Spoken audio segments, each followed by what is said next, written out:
Ito naman ang WE1911A, isang airsoft pistol na mayroong classic design. Binase nga pala yung itsura nito sa mga unang labas ng 1911.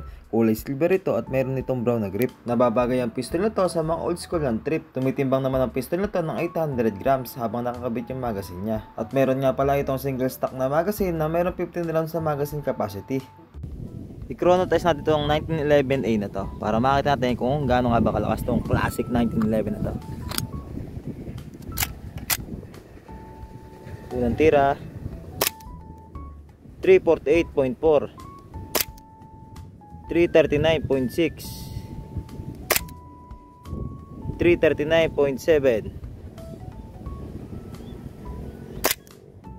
335.6, 332.8, 333.6. Bali nagre-range siya ng 330 to 340 FPS. Hindi na masama para sa isang single stock na 1911 ng WE. Alright.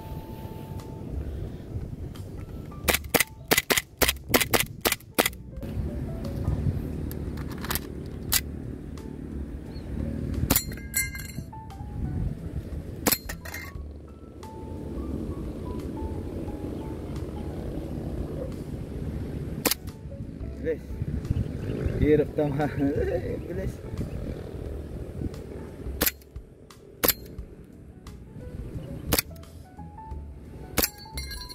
Bilis.